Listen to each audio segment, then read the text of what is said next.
بظاہر تھوڑی دیر کے لیے اگر آپ کو کامیاب نظر بھی آ جائے دنیاوی معاملات میں، اول تو دنیا میں بھی ناکام اور خسارے میں ہی رہے گا، اور آخرت میں تو سراسر خسارہ ہی ہوگا۔ اسی لیے اللہ سبحانہ وتعالی نے اپنے مومن بندوں کی تعریف فرمائی، قد افلح المؤمنون الذین هم فی صلاتهم خاشعون۔ قد افلح، تحقیق کامیاب ہو گئے مومن، کامیابی نصیب ہو گئی ان مومنوں کو جنہوں نے اپنی نمازوں میں خشوع اختیار کیا۔ اگر کسی کے لیے خشوع کا لفظ تھوڑا مشکل ہے تو میں اسے آسان کر دیتی ہوں۔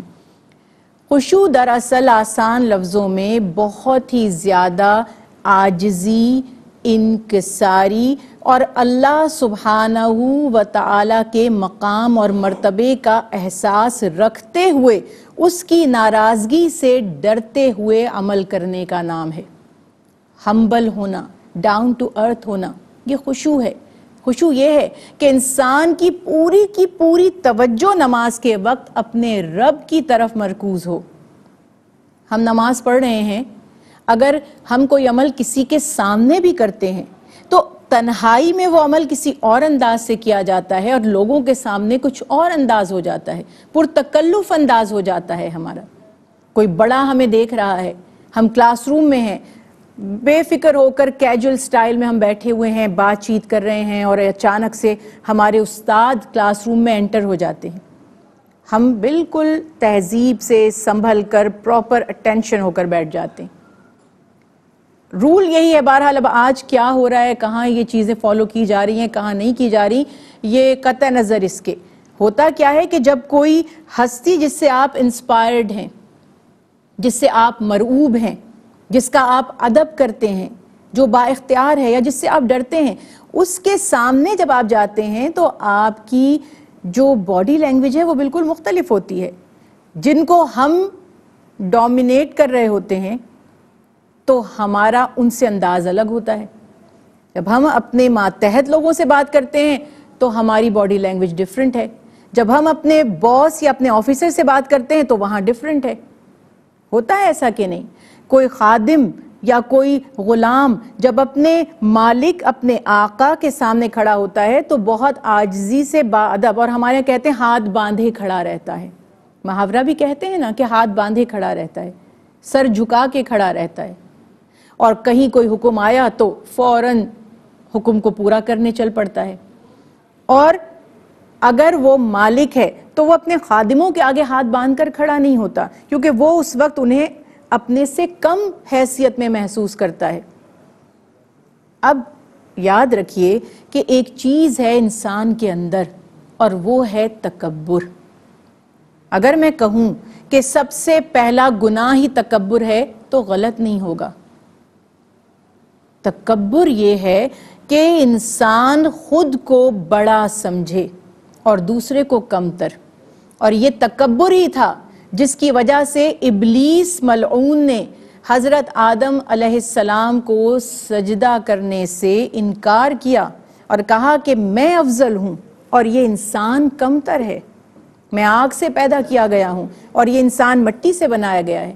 اللہ سبحانہ و تعالیٰ کو یہ تکبر اتنا ناپسند ہوا کہ شیطان کو ہمیشہ کے لیے اللہ کی رحمت سے دور کر دیا گیا، اس کو شیطان رجیم کہہ دیا گیا، دھتکارا ہوا، ملعون، اللہ کی رحمت سے ہمیشہ کے لیے دور کر دیا گیا۔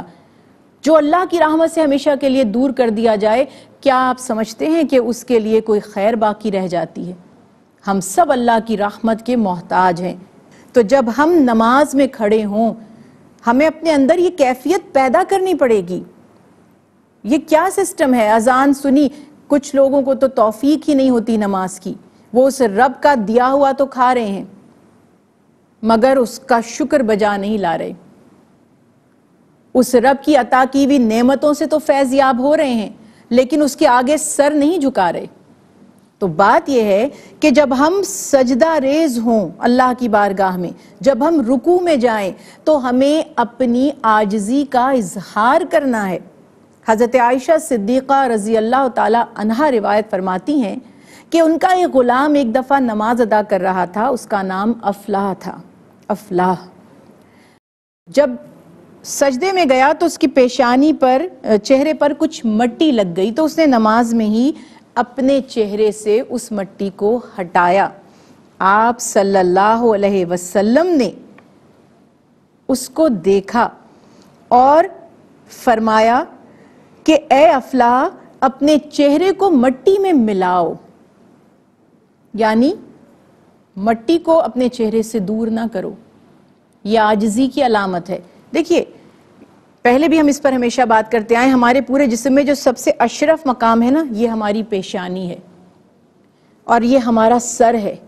اور آپ نے یہ کبھی محاورہ سنا ہوگا، میں نے تو خیر ایسی بہت سی سچویشنز دیکھی بھی ہیں کہ کئی دفعہ لوگ اپنے آپ کو جب حقیر ثابت کرنا چاہتے ہیں، کمتر ثابت کرنا چاہتے ہیں، تو وہ اپنی پیشانی دوسرے کے قدموں میں رکھ دیتے ہیں کہ میں کچھ نہیں ہوں۔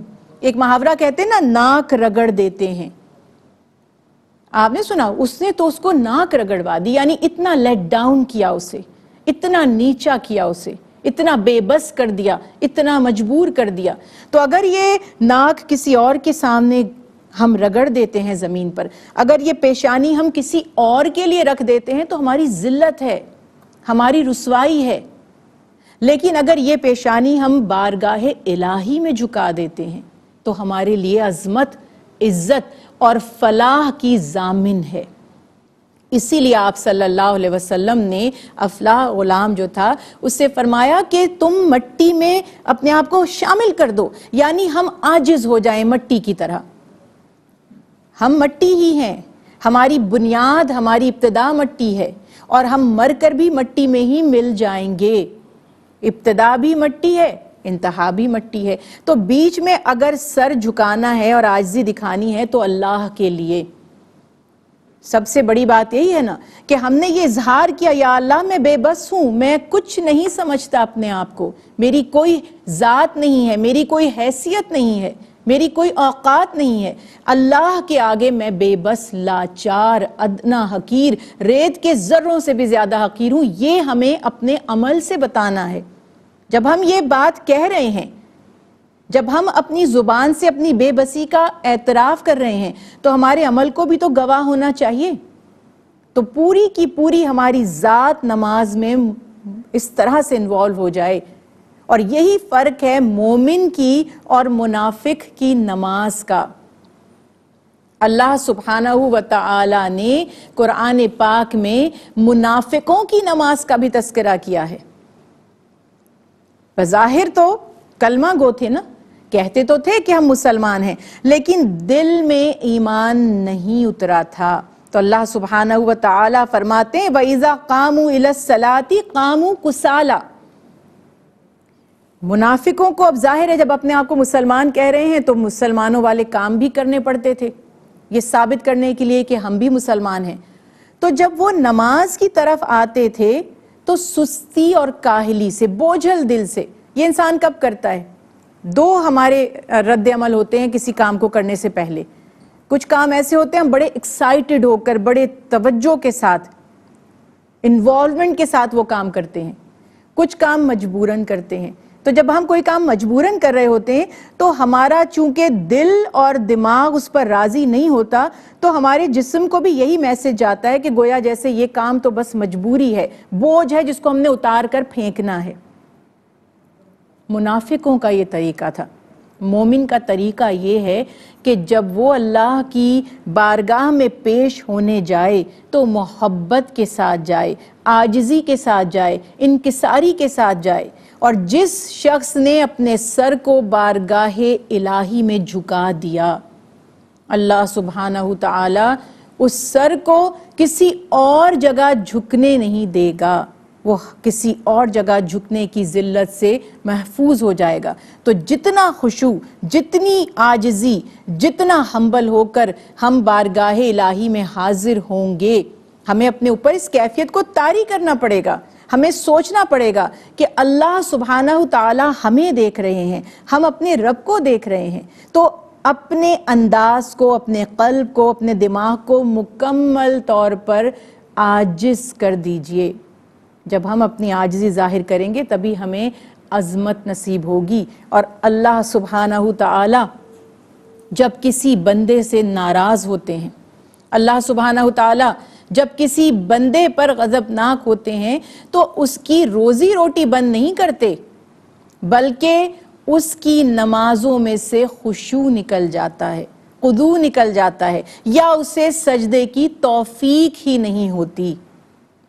تو اللہ کا شکر کیجئے، اللہ سبحانہ تعالیٰ کا لاکھ لاکھ مرتبہ شکر کریں جو ہماری آنکھوں کو، کانوں کو صلاحیت عطا فرما رہے ہیں، ہم اس کی دی ہوئی نعمتوں کا فیض اٹھا رہے ہیں، ہم اس کا دیا ہوا رزق پا رہے ہیں، ہم اس کی بخشی ہوئی سانس لے رہے ہیں، ہمارے دل کی دھڑکن اللہ کے حکم کے تابع ہے۔